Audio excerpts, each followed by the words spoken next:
anak Tuhan bisa dengar suara Tuhan. Kamu bisa dengar suara Tuhan. Saya serius banget ya. Nah, ya udahlah, mungkin kamu nggak percaya sama saya bukain ayat aja ya, biar ini menjawab keraguan-keraguan kamu. Yohanes 10:27, domba-dombaku, kata Tuhan, karena K-nya huruf besar, mendengar suaraku. Ku-nya huruf besar. Dan aku mengenal mereka, dan mereka mengikut aku. Ya, domba-dombaku mendengar suaraku. Kita ini punya gembala, yaitu Kristus, yaitu Tuhan. Dan dikatakan domba-domba ini mendengar suara gembalanya. Kamu dombanya? Kalau kamu dombanya, kamu bisa mendengar suara Tuhan. Ya, kita ini bisa mendengar suara gembala kita. Bisa. Mendengar suara Tuhan itu tidak aneh. Yang aneh apa? Yang aneh, kita tidak bisa mendengar suara gembala kita. Itu yang aneh. Kita menyebut Tuhan itu Bapa kita. Yang aneh adalah anak gak bisa dengar suara bapaknya. Itu aneh, men. Setuju gak dengan saya? Yang gak aneh lah kalau anak bisa dengar suara bapaknya. Kamu pertama-tama harus pegang ini, percaya ini, bahwa kamu bisa dengar suara Tuhan. Ya, dan saya percaya bangetan. Habis ini tonton video ini, kamu bisa praktekkan dan kamu bisa dengar. Guys, dengar suara Tuhan itu tidak sesulit yang kamu kira sebelumnya. Serius, tidak rumit, tidak sulit, kamu pasti bisa. Ya, kita kenapa sih perlu dengar suara Tuhan? Apa pentingnya? Ngapain sih dengar suara Tuhan? Bisa mau kasih tahu. Suara Tuhan itu suara Allah. Suara apa berarti? Suara berkat, betul ya? Suara kebenaran. Suaranya berarti sangat berharga. Nah, suara Tuhan, men. Lalu apa? Suaranya yang terbaik. Ya, suaranya itu mulia, kudus. Ya, suara adalah jawaban buat kehidupan kita. Benar gak sih? Suara yang berkuasa. Apalagi? Sebutin yang suara Tuhan. Ya, suara Tuhan itu seperti itu. Kita butuh suara Tuhan, men. Contoh ini. Kamu yang sedang lulus kuliah, Kamu yang sedang lulus SMA, kamu bingung mau kuliah apa? Kuliah di mana? Ambil jurusan apa? Bingung kan? Kamu perlu tanya Tuhan dan dengar Tuhan jawab apa. Lalu kamu hidupi. Jangan sampai kamu salah kuliah, betul ya? Beberapa orang kan salah kuliah, setengah jalan, yang merasa nggak cocok dia keluar lagi. Habisin waktu, habisin duit, habisin tenaga, betul? Kalau udah lulus bingung, nggak jelas karena bukan panggilannya dan lain sebagainya, bingung. Makanya butuh suara Tuhan, minta petunjuk Tuhan. Lalu kamu yang sedang didekati oleh lawan jenis dan umurmu sudah cukup untuk menikah. Beberapa orang deketin kamu, yang mana Tuhan jodohku ini? Yang dari engkau itu yang mana? Bingung. Makanya kita doa sama Tuhan, tanya dan kita dengerin. Tuhan mau yang mana? Ketika kamu dengar suara Tuhan, maka kamu menikah dengan orang itu, maka dia adalah yang terbaik. Amin. Jangan salah menikah. Saya berani bilang, ya, kamu percaya apa nggak percaya, sealilah sama saya atau enggak, jodoh itu di tangan kita, bukan di tangan Tuhan. Serius. Ya, kita bisa pilih karena kita punya free will, dan itu yang berbahaya. Kalau kamu salah pilih jodoh, bukan tulang rusuk kamu. Bayangkan kamu harus hidup sama dia seumur hidup sampai maut memisahkan, kan repot.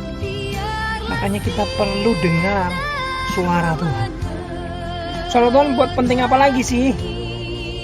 Kamu mau mulai bisnis, bingung kerja apa ya? Mau usaha kuliner, mau usaha noko kain, alat tulis, atau apa, bingung.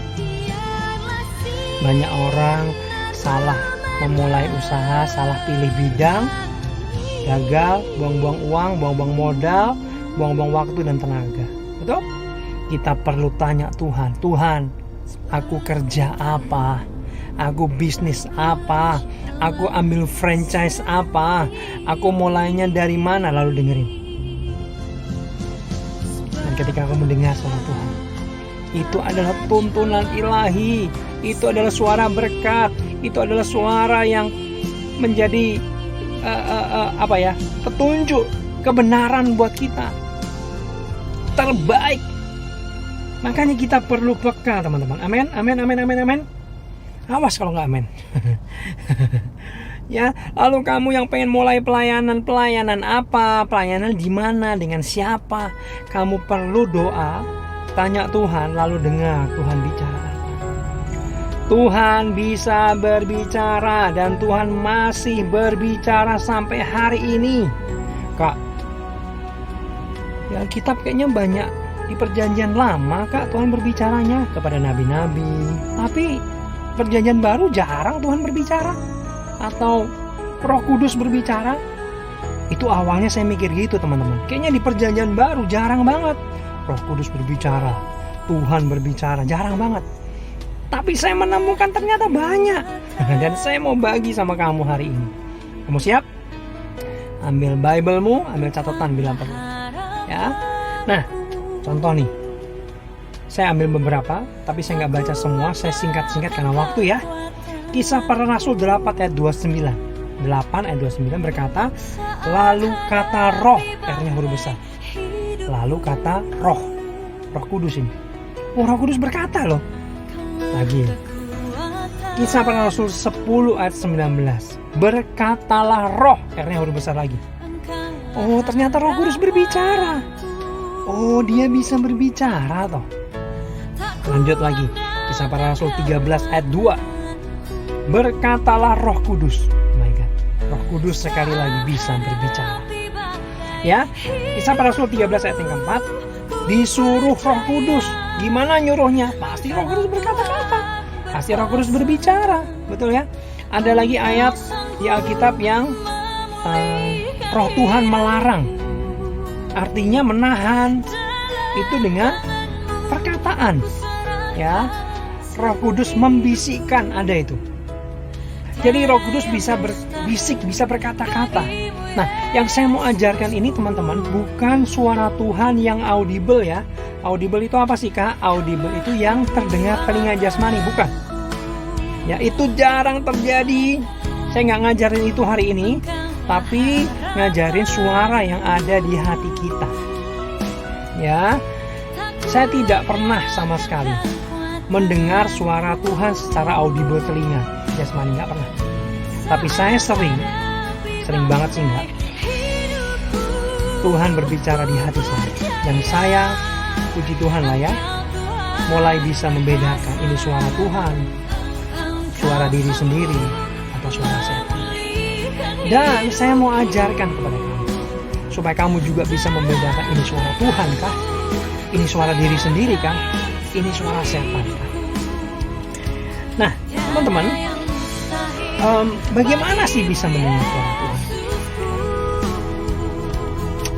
Saya ini bukan orang yang ngeroh banget ya. Dikit-dikit Tuhan bicara, dikit-dikit saya dapat pernyataan Tuhan. No. Dikit-dikit saya dapat penglihatan, enggak. Tapi beberapa kali memang Tuhan berbicara kepada saya. Nanti saya akan saksikan. Beberapa kali Tuhan memberikan pernyataan kepada saya melalui Roh Kudus di hati saya. Dan saya tahu ini Tuhan, ini bukan. Ini Tuhan, ini bukan. Ini Tuhan, ini bukan. Ya, nah, bagaimana bisa dengar? 1 Korintus 2 ayat 14 sampai 15. Ini kuncinya. Tetapi manusia duniawi, ya, daging ini tidak menerima apa yang berasal dari Roh Kudus. Dikatakan sini bukan manusia duniawi menerima dari Roh Kudus, tapi saya lanjutin dulu ya, karena hal itu baginya adalah satu kebodohan dan ia tidak dapat memahaminya, sebab hal itu hanya dapat dinilai secara rohani. Nah, perhatikan ini. Tetapi manusia rohani menilai segala sesuatu, tetapi ia sendiri tidak dinilai orang lain. Nah, dikatakan manusia duniawi tidak bisa menerima dari Allah, tetapi manusia rohani. Nah, dengerin baik-baik. Ternyata yang menerima sesuatu dari Allah bukan manusia duniawi, tapi manusia rohani. Manusia roh. Nah, siapa manusia rohani ini? Siapa? Tahu? Siapa ayo? Tubuh kita diri kita terdiri dari 3. Tubuh, jiwa, dan roh. Betul? Kalau saya sebut manusia rohani yang mana? Yang rohnya, Pak. Iya bro, rohnya bro. Jadi gini, logikanya ya. Tuhan tolong semoga saya bisa menjelaskan dengan baik. Allah kita ini pribadi yang bentuknya roh. Betul ya? Wujudnya roh. Ya, kalau dia berbicara kepada manusia, dari 3 bagian manusia ini, tubuh, jiwa, roh, yang nangkep suaranya roh Allah itu siapa? Roh kita. Betul ya? Satu frekuensi gitu kira-kira. Satu server bahasa sekarang. Jadi, kita hari ini belajar teman-teman, kalau Tuhan berbicara melalui rohnya, ya, yang penerimanya adalah roh kita. Jadi, kita harus perhatikan roh kita. Bersih nggak roh kita? Mampu menerima nggak? Sehat nggak dia? Kuat nggak? Nah, ternyata teman-teman, saya pelajari roh manusia kita ini bisa lemah. Saya serius. Nah, bayangkan kalau roh kita sedang lemah, Tuhan bicara, bisa dengar nggak? Nggak bisa. Dan saya akan bacakan ayat, ya. Lukas 1 ayat 80. Adapun anak itu bertambah besar dan makin kuat rohnya. Ini bicara Yohanes Pembaptis. Dan ia tinggal di padang gurun sampai kepada hari ia harus menampakkan diri kepada Israel. Nah, dikatakan makin kuat rohnya. Kalau roh bisa makin kuat, artinya roh juga bisa makin lemah. Nah, teman-teman, jadi kita hari ini belajar bahwa kita perlu menguatkan roh kita, sehat, bugar roh kita. Ketika Tuhan berbicara, kita bisa menerima dengan baik. Kalau roh ini redup, roh ini lemah, ketika Tuhan berbicara, ngomong apa gue Tuhan? Aku gak ngerti Tuhan. Karena apa? Karena ini gak beres. Oleh sebab itu hari ini kita disadarkan, kita diingatkan, kita perlu menguatkan roh kita. Katakan amin. Nah, gimana membangun roh kita supaya kuat? Ya, kamu tahu lah ya. Ini rahasia umum, rahasia klasik yang udah orang banyak tahu. Apa? Kasih makan rohmu dengan apa? Firman Tuhan. Gak bisa ditawar bro. Gak bisa ditawar sis. Kamu harus baca firman Tuhan supaya kamu ngasih makan roh kamu. Ya. Lalu kamu pun harus connect dengan Tuhan dalam doa-doa dan penyembahan kamu. Sering-sering doa, sering-sering nyembah Tuhan, itu membuat rohmu kuat. Kok bisa Kak nih? Coba perhatikan tangan saya. Ketika kamu doa nyembah Tuhan, ya, lalu ini Tuhan ya, kamu connect sama Tuhan, itu ada setrum, seperti setrum yang mengalir, impartasi gitu, dari Tuhan turun ke kamu. Ya, apa? Sesuatu yang dialirkan Tuhan itu kasih makan roh kamu. Sehingga orang yang suka nyembah Tuhan, suka baca Alkitab, itu rohnya dipastikan bisa kuat. Ya, lalu suka-sukalah mendengar-dengar firman Tuhan, khotbah-khotbah. Suka-sukalah baca-baca buku-buku rohani yang membangun iman, membangun kerohanian. Lalu suka-sukalah mendengarkan puji-pujian yang ayat-ayat dari firman Tuhan, lagu-lagu yang diciptakan, ya. Ketika itu kamu lakukan, maka rohmu akan kuat dan kamu akan mudah mendengar suara Tuhan. Dan selanjutnya, teman-teman, bahwa kita perlu tahu ciri-ciri suara Tuhan yang mana. Ya, lalu kita juga perlu tahu kira-kira ciri suara yang lain bagaimana. Suara apa? Suara diri sendiri, juga ada suara setan. Sadarkah kita setiap hari kita mendengar 3 suara ini? Tuhan, diri sendiri, dan setan. Kita harus bisa membedakan, kita harus tahu ciri-cirinya. Secara cepat saja. Ciri-ciri suara Tuhan adalah apa? 1. Mengandung damai sejahtera. Walaupun keadaanmu sulit, tetapi suara Tuhan itu menerobos seperti ada damai. Gak ada ketakutan, gak ada kekhawatiran yang berarti. Ini contoh. Ingat gak kisah Daud ketika dia sedang di puncak-puncak kejayaannya, dia merasa hebat, dia perang gak pernah kalah, ya, dia makmur, dia di pucuk hidup yang luar biasa. Lalu dia merasa sombong, lalu dia pengen menghitung berapa sih tentaraku, kok aku hebat banget gitu kira-kira. Dan ketika dia mau hitung itu, dengar nih saya baik-baik, hati Daud itu sebenarnya berdebar-debar. Dia tidak damai sejahtera. Itu warning dari Tuhan. Jangan jangan kamu hitung, kamu sombong. Tapi Daud sombong, kukuh. Hitung, saya mau tahu kehebatan tentaraku. Bukan itu karena Tuhan bukan karena kehebatan tentaramu dan kamu. Enggak, hitung pokoknya. Ketika dihitung, dia tahu jumlahnya. Ternyata Daud dinilai berdosa di hadapan Tuhan. Dan Daud kena hukuman yang luar biasa. Damai sejahtera, itu ciri-ciri suara Tuhan yang paling kuat. Yang kedua, selanjutnya ciri-cirinya adalah dia selalu selaras dengan firman Tuhan. Ya, selalu tidak bertentangan. Dia selaras dengan firman Tuhan. Kenapa? Karena firman Tuhan itu kan perkataannya Allah. Lalu suara Tuhan juga perkataan Allah. Sumber yang sama harusnya selaras dong. Gak mungkin ya suara Tuhan itu berbanding terbalik atau kontra dengan apa yang tertulis di Alkitab kita. Gak mungkin, bos. Yes. Ya. Nah, selanjutnya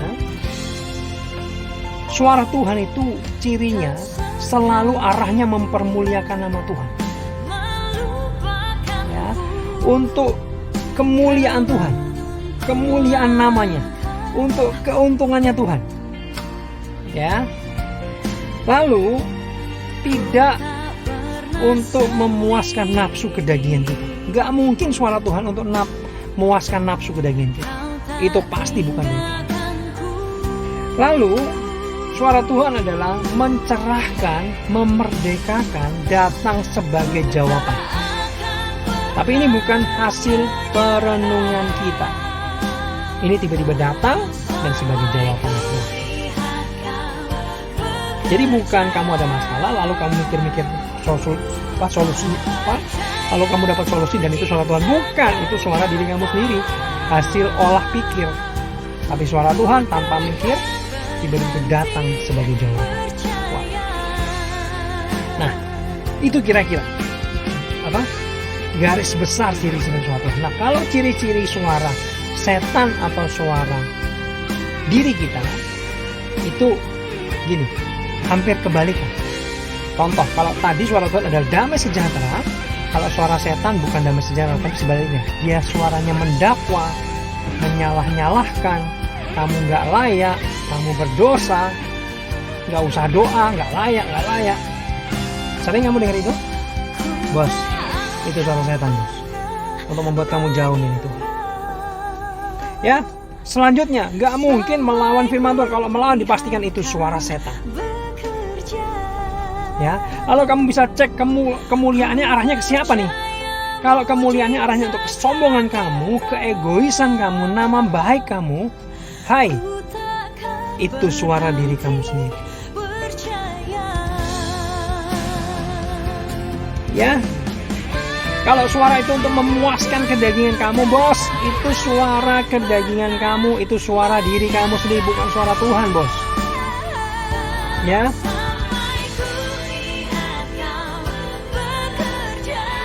Oke, nanti kita akan kasih tes. Tapi nilainya kamu tahu sendiri ya. Supaya kamu bisa belajar nih bagaimana mendengar suara Tuhan. Ya. Nah, coba tes ya. Siap tes? Yang lulus masuk surga. Oh enggak. Enggak ada begini. Gini teman-teman. Coba tes. Ketika kamu dalam situasi kondisi tertentu yang terjepit dan lain sebagainya, lalu kamu pengen bohong, ada suara di hati kamu, bohong dikit-dikit untuk kebaikan, gak apa-apa. Itu suara siapa? Bohong dikit-dikit untuk kebaikan, itu gak apa-apa. Suara siapa? Alkitab tidak pernah mengajarkan kebohongan. Jika ya, katakan ya. Jika tidak, katakan tidak. Lebih dari itu berasal dari si jahat katanya. Jadi itu dipastikan suara, ya Anda benar, suara setan. Karena bertentangan dengan firman Tuhan. Oke, tes kedua. Kalau dalam situasi kamu sedang nongkrong dengan teman-teman, ngobrol-ngobrol, tiba-tiba dalam conversation, percakapan itu kamu seperti disudutkan dan direndahkan gitu, ya. Lalu ada suara menggema, jangan diam aja, kasih tahu apa kehebatan-kehebatan kamu. Guys, itu suara siapa? Jangan diam aja, kasih tahu kehebatan-kehebatan yang pernah kamu lakukan. Suara siapa? Yes, itu suara diri kamu sendiri, bukan suara Tuhan. Karena pengen mempermuliakan, mempertahankan ego diri sendiri. Tes terakhir, ketika kamu sedang disakiti orang lain dengan perkataannya, entah sengaja entah nggak sengaja, kamu pengen balas, lalu tiba-tiba di hati kamu muncul ayat, ampuni mereka karena mereka tidak tahu apa yang mereka lakukan. Itu suara siapa? Itu bukan suara kamu, itu bukan suara setan, itu suara Tuhan. Karena itu ada di Alkitab, karena itu ada di firman Tuhan, itu selaras dengan firman Tuhan, itu perkataan Yesus sendiri. Guys, ternyata tidak sulit ya mendengar suara Tuhan. Halo? Yes, abis ini kamu praktek. Jangan takut salah ya teman-teman. Ya, ingat nggak anak kecil ketika belajar jalan dia jatuh nggak? Jatuh. Kadang dia berdarah. Betul? Jatuhnya sekali, berulang-ulang. Kalau kamu nanti dengar suara Tuhan gini, salah, benar, salah, benar, benar, salah, benar, benar, benar, salah, benar, benar, benar, benar. Nah, nanti lama-lama kamu akan bisa. Jujur saya ngaku, saya pernah salah dengan suara Tuhan, salah, ngaco, ya. Tapi semenjak kesalahan itu ternyata malah mendewasakan saya. Oh, waktu itu saya salah karena ini. Gak apa-apa salah itu, ya. Gak apa-apa salah. Belajar. Saya percaya kalau kamu mau belajar, mau terbuka, menerima suara Tuhan, kamu bisa dengan suara Tuhan. Ya, kamu bisa. Ingat ya, bener ya, ternyata apa yang saya paparkan ini ternyata gak sulit loh dengar suara Tuhan. Enggak ruwet, enggak mungkin, enggak kan? Bisa kan? Betul ya, karena suara Tuhan kadang-kadang ada di hati ini teman-teman. Ya, suara Tuhan pun bisa berbicara melalui media-media yang lain. Contoh, kamu yang masih muda bisa berbicara lewat orang tua kamu. Halo, mungkin kamu gak suka, tapi Tuhan pakai orang tua kamu untuk berbicara sama kamu. Tuhan juga bisa pakai hai istri-istri, suami kamu, Tuhan pakai untuk berbicara kepada kamu. Suami-suami, Tuhan juga pakai istrimu untuk berbicara kepada kamu.